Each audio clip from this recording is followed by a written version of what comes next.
वज़ीर-ए-आज़म नरेंद्र मोदी आज उत्तर प्रदेश के ग्रेटर नोएडा में आलमी डेयरी कन्वेंशन का करेंगे इफ्तिताह। 4 रोज़ा कॉन्फ्रेंस में 50 ममालिक के 1500 मंदूबीन लेंगे हिस्सा।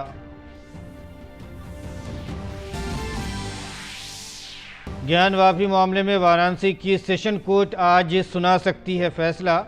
वाराणसी में दफ़ा 144 नाफिज, सिक्योरिटी के सख्त इंतजाम।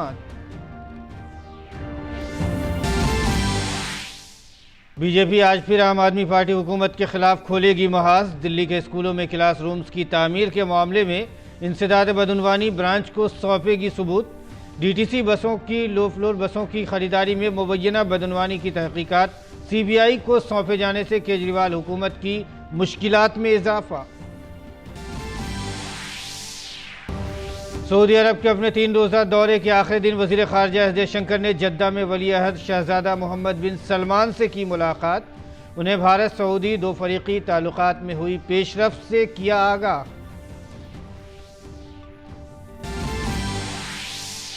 वज़ीर-ए-आज़म नरेंद्र मोदी आज उत्तर प्रदेश के ग्रेटर नोएडा में India expo centre and mart में बैनुल-अक़वामी डेयरी समिट 2022 का इफ्तिताह करेंगे।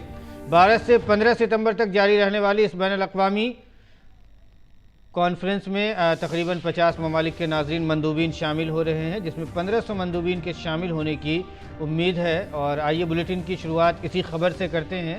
वज़ीर-ए-आज़म आज उत्तर प्रदेश के ग्रेटर नोएडा में आलमी डेयरी कन्वेंशन का इफ्तिताह करने वाले हैं। उस सिलसिले में देखते हैं ये ख़ास रिपोर्ट।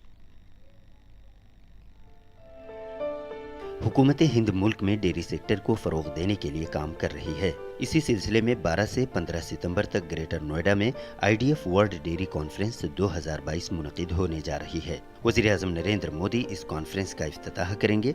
कॉन्फ्रेंस के सिलसिले में मीडिया से बात करते हुए मवेशी परवरी, डेयरी और माही परवरी के मरकज़ी वज़ीर पुरुषोत्तम रूपाला ने कहा कि हिंदुस्तान 47 साल बाद ऐसी बैनुल-अक़वामी कॉन्फ्रेंस की मेज़बानी कर रहा है। तकरीब में 50 ममालिक के 1500 से ज़ायद मंदूबीन शिरकत करेंगे। ऐसे मौके पे ये इवेंट हो रहा है जब भारत की इकोनॉमी 5वें नंबर पे उसने अपने कदम रख दिए। ऐसे अवसर पर अंतर्राष्ट्रीय स्तर के डेयरी प्लेयर्स हमारे देश में आएंगे। हमारे देश के डेयरी पे एंटरप्रेन्योर्स उनके साथ मिलेंगे, बैठेंगे और बहुत सारे डिस्कशन सेशन भी हो रहे हैं। इस मौके पर मीडिया से बात करते हुए इंटरनेशनल डेयरी फेडरेशन के सदर पेर क्रिस्टियानो ब्राज़िले और डायरेक्टर जनरल कैरोलिन एमोंड ने भारत के डेयरी सेक्टर में कोऑपरेटिव मॉडल को एक बड़े बाजार के तौर पर सराहा। India has a huge potential of growth, so for this reason all is interesting here, all is interesting, and why we are here, because we want to share our knowledge to help the dairy sector to grow more. IDF World Dairy Summit is happy to be in India because as a very important dairy producer, and I always say that dairy is part of the heart of India. It's been an engine for the development of the country. इस बैनुल-अक़वामी conference में शिरकत के लिए आए हुए dairy sector से ताल्लुक़ रखने वाले स्टेक होल्डर्स ने इसे तकनीकी जिद्दत और आलमी बाजार के हवाले से बहुत अहम करार दिया। ये एक बहुत बड़ा प्लेटफॉर्म मिला है और हमारे जैसी कंपनियां विशेषकर जो कि किसानों द्वारा बनाई गई हैं, किसानों द्वारा संचालित हैं, इन कंपनियों के लिए बहुत बड़ा मौका है अंतर्राष्ट्रीय परिदृश्य और अंतर्राष्ट्रीय प्लेटफॉर्म पे अपने आप को दिखाने का। हम कोऑपरेटिव के साथ कंधे से कंधा मिला के आगे चल रहे हैं और अच्छा काम कर रहे हैं। तो ये जो मौका हम लोगों को मिला है, हमारे फार्मर्स को मिला है, ये अपने आप में एक बहुत बड़ा मौका है और उसी में 4 चांद लग जाते हैं जब पीएम मोदी जी इस परिदृश्य में और आ जाते हैं हमारे साथ। ज़्यादातर लोगों को प्रोडक्ट्स कैसे काम करते हैं और इसका कितना फ़ायदा उठा सकते हैं लोग, ये देख सकते हैं, क्योंकि ये जो ब्रांड्स है वो सारे इंटरनेशनल ब्रांड्स है। हमारा जो ब्रांड है वो दुनिया के कम से कम 85% दूध इस पे टेस्ट किया जाता है। इंडिया में दूध का जो है ज़्यादा है वर्ल्ड प्रोडक्शन के हिसाब से कंपेयर किया तो रिटेल मार्केट में हम ज़्यादा के ज़्यादा कंज्यूमर्स को पहुंचाने के लिए हमारा ये प्लेटफॉर्म से उम्मीद करते हैं। गौरतलब है कि भारत 1974 के बाद इस बार वर्ल्ड डेयरी कॉन्फ्रेंस की मेज़बानी कर रहा है। इससे पहले मुल्क ने 1974 में इंटरनेशनल डेयरी कांग्रेस की मेज़बानी की थी। उत्तर प्रदेश के ग्रेटर नोएडा में सोमवार को प्रधानमंत्री Narendra Modi international dairy federation dairy summit 2022 का उद्घाटन करेंगे। पोषण और आजीविका के लिए डेयरी की महत्ता को रेखांकित इस थीम पर आधारित इस अंतर्राष्ट्रीय कॉन्फ्रेंस में 50 देशों के तकरीबन 1500 से भी अधिक डेलीगेट भाग ले रहे हैं। निश्चित तौर पर इस तरह की अंतर्राष्ट्रीय कॉन्फ्रेंस होने से एक और जहां भारत के डेयरी हितधारकों को न केवल अंतर्राष्ट्रीय डेयरी से जुड़ी तकनीक को समझने और जानने का अवसर मिलेगा, वहीं अंतर्राष्ट्रीय स्तर पर भारत के सहकारिता मॉडल को वैश्विक स्तर पर प्रतिस्थापित करने का महत्वपूर्ण काम भी होगा। उत्तर प्रदेश के ग्रेटर नोएडा से मेरे सहयोगी अनुज यादव और कैमरामैन एसपी दुबे व कमलेश के साथ में ओपी यादव, डीडी न्यूज के लिए।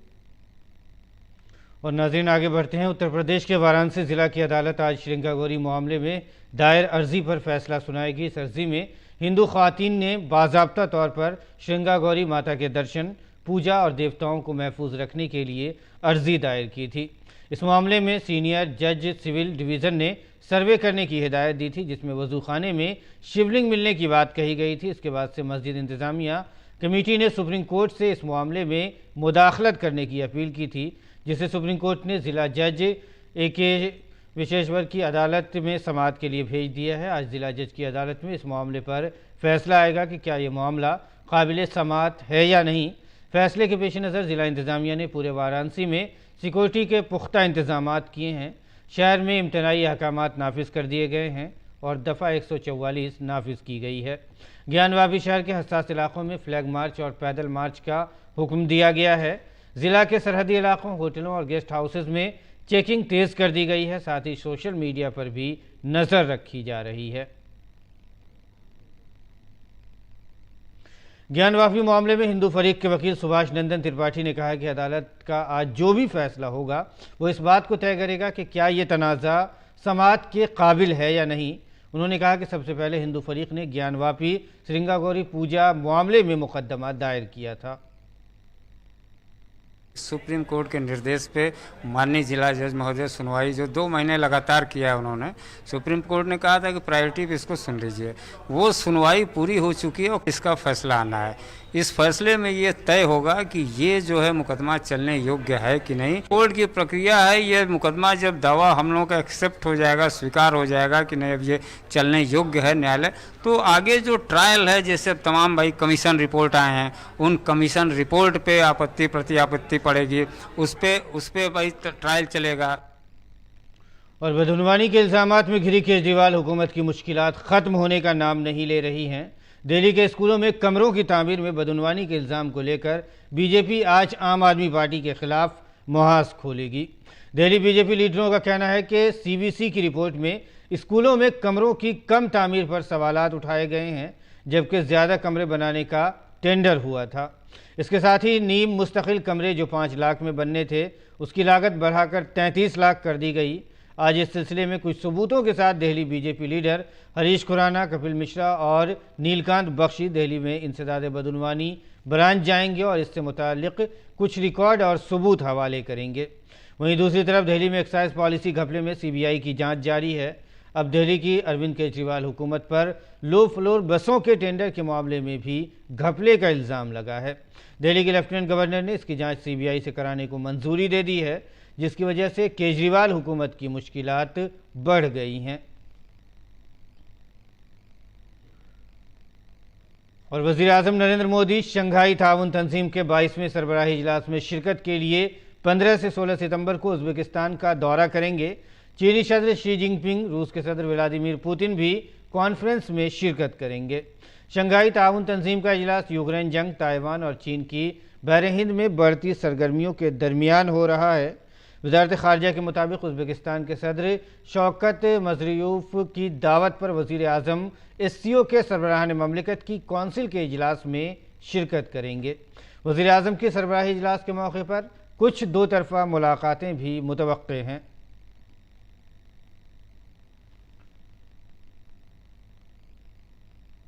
वज़ीर ख़ारजा डॉक्टर S जयशंकर ने सऊदी अरब के दौरे पर अपने हममनसब शहज़ादा फैसल बिन फरहान आले सऊद के साथ मुलाकात की। दोनों रहनुमाओं ने भारत सऊदी अरब स्ट्रेटेजिक शराकतदारी कौंसिल के फ्रेमवर्क के तहत कायम की गई सियासी, सलामती, समाजी और सकाफती ताउन की कमेटी की पहली वजारती सतह की मीटिंग की मुश्तरका सदारत की। दोनों रहनुमाओं ने मौजूदा आलमी सियासी और इक़्तिसादी उमूर पर तबादला ख्याल किया। साथ ही G20 और कसीरुल जिहती तंजीमों में मिलकर काम करने पर इत्तफाक किया।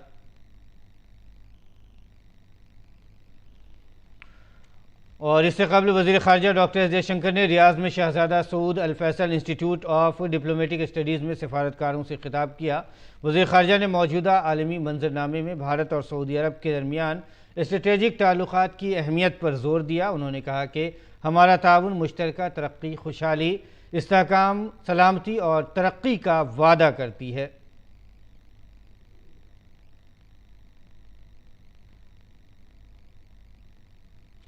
इतवार को मगरबी बंगाल के कूच बिहार ज़िले के सीतलकुची में उस वक्त अफरा तफरी फैल गई जब पार्टी की तरफ से मुनक़िदा एक रैली में बीजेपी कारकुनों और हामियों ने हुक्मरान तृणमूल कांग्रेस पर जुलूस पर बमबारी करने का इल्ज़ाम लगाया। बीजेपी के मुताबिक टीएमसी कारकुनों की तरफ से रैली पर कई देसी बम फेंके गए जिससे लोगों में खौफ व हरास का माहौल फैल गया। बीजेपी ने इल्ज़ाम लगाया है कि उसके कारकुनों पर हमले के पीछे टीएमसी का हाथ है। दरियासना तृणमूल कांग्रेस ने तमाम तर इल्ज़ामात की तरदीद की है। और ख़बर छत्तीसगढ़ से है। छत्तीसगढ़ में आज तड़के हुए सड़क हादसे में 7 अफराद की मौत हो गई है और 3 अफराद ज़ख्मी हुए हैं। यह हादसा उस वक्त हुआ है जब कोरबा ज़िले के मुडई घाट के पास मुसाफिरों को ले जा रही बस सड़क किनारे खड़े ट्रेलर से जा टकराई। यह हादसा आज सुबह तकरीबन 4 बजे हुआ। ज़ख्मियों को नज़दीकी अस्पताल में दाखिल कराया गया है। वज़ीर आज़म नरेंद्र मोदी के इस्तकबाल के लिए शिवपुर के कोनू नेशनल पार्क में जंगी पैमाने पर तैयारियां की जा रही है। वज़ीर आज़म के इस्तकबाल में कोई कसर न रह जाए, इसके लिए यहां हर एक चीज़ पर कड़ी नज़र रखी जा रही है। वज़ीर आज़म नरेंद्र मोदी 17 सितंबर को अपनी सालगिरह के मौके पर कोनू नेशनल पार्क पहुंचेंगे और यहां वो कोनू नेशनल पार्क में नामीबिया से लाए गए 8 चीतों को छोड़ेंगे। जंगलात और माहौलियात के वज़ीर मध्य प्रदेश के वज़ीर आला के साथ कोनू नेशनल पार्क पहुंचे और वहां जा रही तैयारियों का जायज़ा लिया। उन्होंने इस फेंसिंग बाड़ को भी देखा जहां नामीबिया से आने वाले चीतों को 30 दिन तक क्वारंटीना में रखा जाएगा। तवील इंतजार के बाद चीतों को भारत वापस लाया जा रहा है। नामीबिया से आने वाले चीतों से मुताल्लिक लोग काफी पुरजोश हैं। 17 सितंबर को वज़ीर आज़म नरेंद्र मोदी मध्य प्रदेश के शिवपुर में कुनू नेशनल पार्क में आने वाले चीतों को बाड़े से बटन दबाकर छोड़ेंगे। नामीबिया से 8 चीते लाए जा रहे हैं जिनमें 5 मादा और 3 नर हैं। इनकी देखरेख और हिफाजत के लिए वसी इंतजामात किए गए हैं। जंगलात और माहौलियात के वज़ीर भूपेंद्र यादव खुद मध्य प्रदेश के वज़ीर आला के साथ कुनू नेशनल पार्क पहुंचे और वहां की तैयारियों का जायजा लिया। अपना एक पहला तरह का प्रोजेक्ट है जिसमें वाइल्ड चीता को हम वापस से री-इंट्रोड्यूस कर रहे हैं। माननीय प्रधानमंत्री जी के नेतृत्व में हम अनेक विषयों पे काम कर रहे हैं। प्रोजेक्ट एलिफेंट पे भारत ने अच्छी तरक्की करी। हमारे 32 एलिफेंट रिजर्व हो गए। हमारे जो टाइगर रिजर्व है 16 को इंटरनेशनल एक्रेडिटेशन मिला है। हमारे डॉल्फिन को लेकर के, लॉयन को लेकर के और उनकी संख्या में बढ़ोतरी को लेकर मंत्रालय काम कर रहे हैं। मध्य प्रदेश के वज़ीर आला ने खुद भी तमाम तैयारियों का मुशाहिदा किया और साथ ही चीतों की देखभाल के लिए बनाए गए चीता मित्रों से बातचीत की। और चीता कौन से महाद्वीप से आ रहे हैं? रखवाली करने का अपना कर्तव्य चीतों की। यहाँ से हमारे मित्र माने दोस्त, दूसरी रखवाली करना अपना कर्तव्य है। चारों तरफ जो 4 से 10 आदमी इकट्ठे होके इस अपनी सेंचुरी तरह तो घूमते रहेंगे। सब लोग एक ताकत बन के जुट करके उनके संग गलत बार नहीं होने देंगे। भाई हमारा पूरा कर्तव्य निभाएंगे। हम इस बात का संकल्प लिया है हमने। अब हमारा सपना साकार होने का आया है तो कौन में जो चीते भेजे जा रहे हैं वो जानवर पे हमला तो करते ही नहीं है। इतना हमको घर घर पहुंचाने की खबर देना है। किसी भी मानव को चीता अगर मिलता है तो हम तक पहुंचाए, हमारा फ़ोन नंबर हम उनको देंगे। पर्यटन टूरिज्म पूरे देश से जुड़ जाएगा और विश्व पटल पर हमारे क्षेत्र का नाम चमकेगा। इससे हमें बहुत ही प्रसन्नता होगी और हम अपने आप को बहुत ही गौरवान्वित महसूस कर रहे हैं। वज़ीर आला का कहना है कि चीतों के लिए कुनू नेशनल पार्क का इंतखाब करना उनके लिए खुशकिस्मती की बात है। चीता जो भारत से विलुप्त हो गया था, न केवल भारत से बल्कि एशिया महाद्वीप से विलुप्त हो गया था, अब अफ्रीका से, पहले नामीबिया से और फिर दक्षिण अफ्रीका से भी यहाँ चीते आएंगे और फिर से चीतों का पुनर्स्थापन होगा। इस क्षेत्र को और मध्य प्रदेश को टूरिज्म की दृष्टि से इसका बहुत लाभ मिलेगा।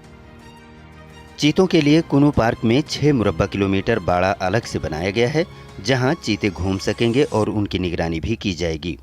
इसके साथ ही हर चीते की गर्दन में सैटेलाइट कॉलर आईडी होगी, जिससे निगरानी में मदद मिलेगी।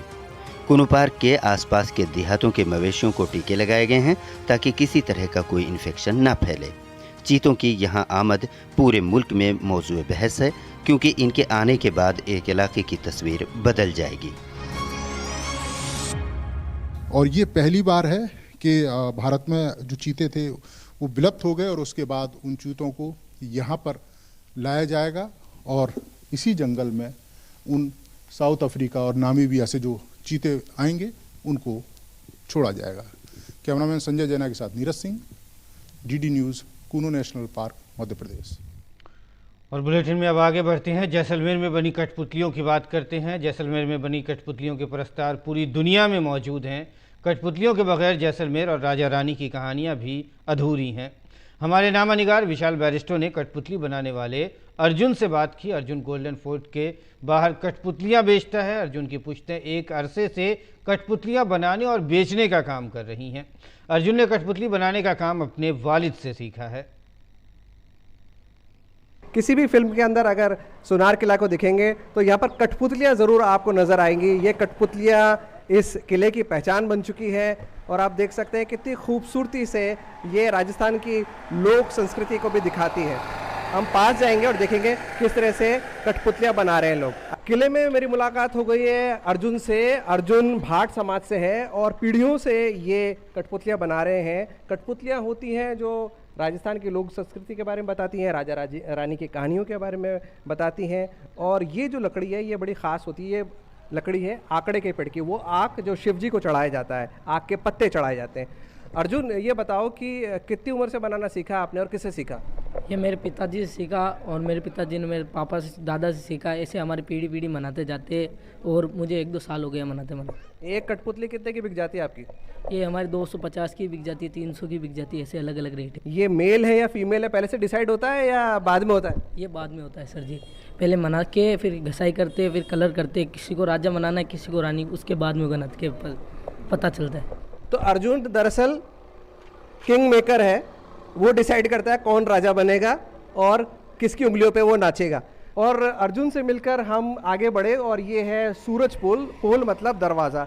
ये खूबसूरत दरवाज़ा अकेला नहीं है, ऐसे किले के अंदर 4 दरवाजे हैं। सैकड़ों साल से ये किला मुस्तैदी से खड़ा है। अब ये पर्यटकों को वेलकम करता है। कभी ये दुश्मनों का मुकाबला करता था। आज भी इसे लिविंग फोर्ट इसलिए कहा जाता है क्योंकि इसके अंदर लोग रहते हैं। ये खाली इमारत नहीं है बल्कि लोगों का घर है।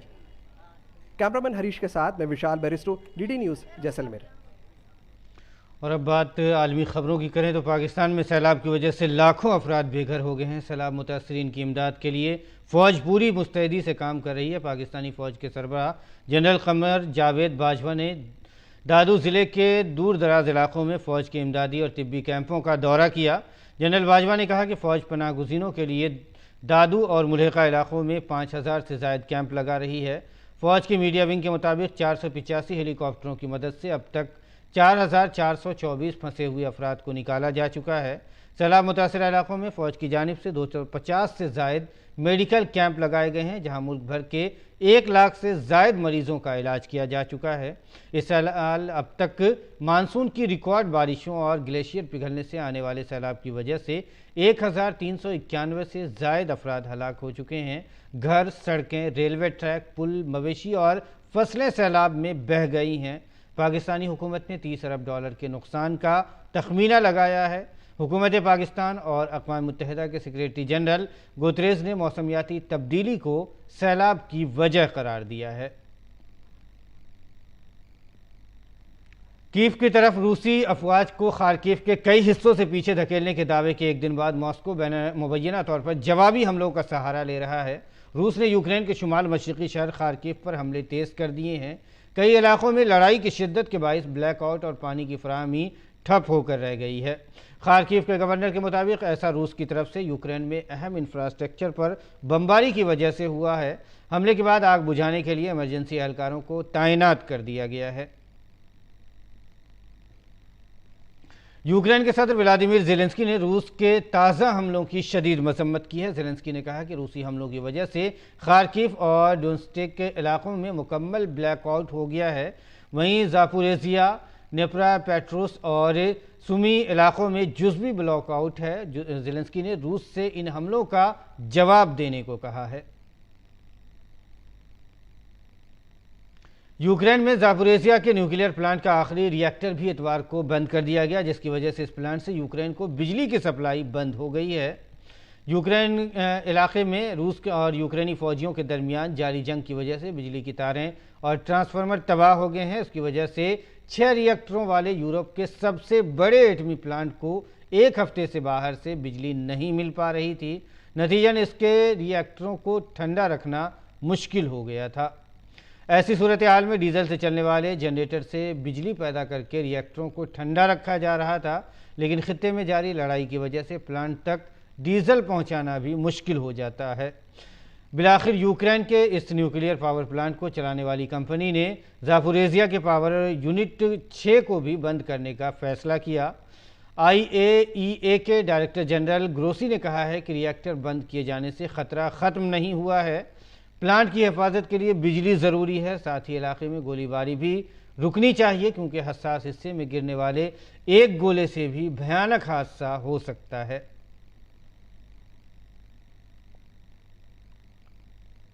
फ्रांस के सदर इमैनुअल मैक्रों ने इतवार के रोज़ रूसी सदर व्लादिमीर पुतिन से मुलाकात की और ज़ापोरिज़िया जौहरी प्लांट से फ़ौजी और हथियारों के इनखला की दरख्वास्त की।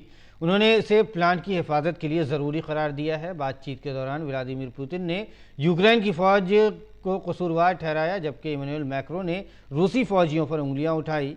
यूक्रेन में रूसी फ़ौजी कार्रवाइयों की मजम्मत करते हुए मैक्रोन ने मुतालबा किया है कि रूसी अफवाज अपने भारी और हल्के हथियारों को वापस ले लें और इस मकाम की हिफाजत को यकीनी बनाने के लिए IAEA की सिफारिशात पर अमल करें। ताहम क्रेमलिन ने इस एक बयान में कहा है कि पुतिन ने यूक्रेन के मामूल के हमलों की तरफ तवज्जो मबजूल कराई है, जो तबाहकुन नताइज से भरे हुए हैं। पुतिन ने मैक्रों को भी खबरदार किया है कि यूक्रेन के जौहरी प्लांट पर हमले तबाहकुन हो सकते हैं। ज़ापोरिज़िया जौहरी प्लांट दुनिया के 10 बड़े एटमी प्लांट में से एक है। इस पर मार्च में रूसी फ़ौज ने कब्जा कर लिया था।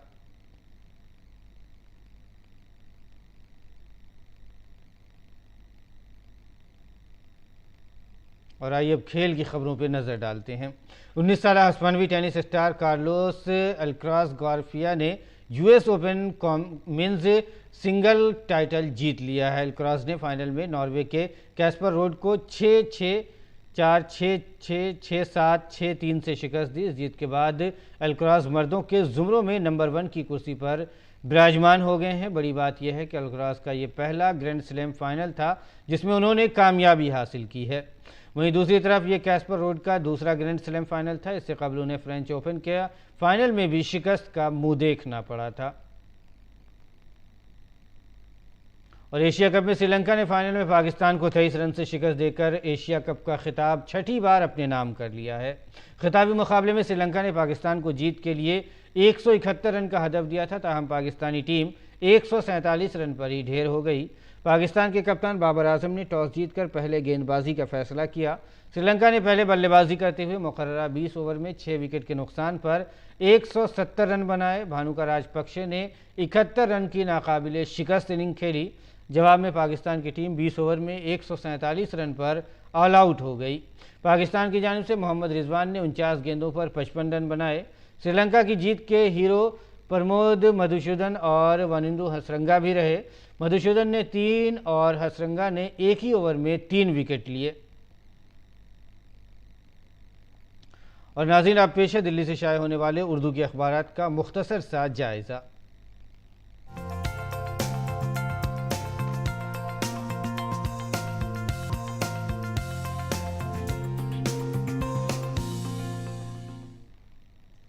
अखबारात के जायजे में आइए सबसे पहले नज़र डालते हैं इनकलाब की अहम सुर्खियों पर। पहली सुर्खी है ज्ञानवापी श्रृंगागौरी मामले में काबिल समाअत है या नहीं, ये फैसला आज किया जाएगा।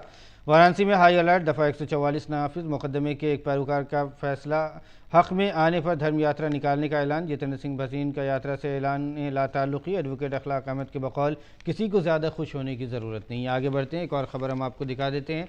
सफ़े अव्वल की ये सुर्खी है, इस्माइल हानिया की क़यादत में हमास का वफ़द रूस के दौरे पर। रूसी वज़ीर ख़ारजा से मुलाकात में बैनुल-अक़वामी पेशरफ्त, ख़ित्ते से मुतालिक तब्दीलियों और फ़लस्तीनी काज पर उनके असरात पर तबादला ख्याल होगा। एक और ख़बर जो अंदरूनी सफ़े की अहम सुर्खी है, आलमी मईशत में अरब का अहम ताउन है, ये कहना है वज़ीर ख़ारजा जयशंकर का। वज़ीर ख़ारजा डॉक्टर जयशंकर सऊदी अरब को उसकी मुतासिर कुन तरक्की की तादाद और तवानाई के बाज़ारों में मरकज़ी पोजीशन की वजह से उसे आलमी मईशत का एक अहम खिलाड़ी करार दिया है। वज़ीर ख़ारजा अपने सऊदी अरब दौरे पर हैं। आगे बढ़ते हैं, रोज़नामा राष्ट्रीय सहारा की अहम सुर्खियों की बात करें तो सफ़े अव्वल की सुर्खी है, डीटीसी बसों के घोटाले में सीबीआई की जांच को मंजूरी दे दी गई है। दिल्ली के लेफ्टिनेंट गवर्नर सक्सेना ने डीटीसी की तरफ से 1000 लो फ्लोर बसों की खरीदारी पर मुबैना बदनवानी की जांच के लिए सीबीआई को शिकायत भेजने को मंजूरी दे दी है। आगे बढ़ते हैं और दूसरी अहम खबरों की बात कर लेते हैं। दूसरी अहम खबर आलमी सफ़े की सुर्खी है, यूक्रेन ने खार्किव में रूसी फ़ौज को पसपा कर दिया है। शहर खार्किव के 2 अहम इलाके बाला किया और अज़्यूम को रूसी फ़ौज से आज़ाद कराने का यूक्रेन ने दावा किया है। आगे बढ़ते हैं, रोज़नामा हिंदुस्तान एक्सप्रेस की अगर हम सुर्खियों की बात करें तो आर्मी चीफ ने हकीकी कंट्रोल लाइन की मौजूदा सूरत हाल का जायज़ा लिया। Chief army staff general Manoj Pande ने मशरक़ी लद्दाख में हकीकी कंट्रोल लाइन का दौरा करके मौजूदा ज़मीनी सूरत हाल का जायज़ा लिया। एक और ख़बर सफ़े अव्वल की सुर्खी है, जाली चीनी कंपनियों का पर्दाफाश हो गया है, साजिशकार चीनी शहरी भी गिरफ्तार हो गया है। तो नाज़रीन, ये था दिल्ली से शाया उर्दू के अखबारात का मुख्तसर सा जायज़ा और आइए अब जान लेते हैं मुल्क के मौसम का क्या है मिजाज।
और नाज़रीन, इसके साथ ही उर्दू खबरनामा फ़िलहाल इख्तिताम को पहुँचता है। इजाज़त दीजिए, आदाब।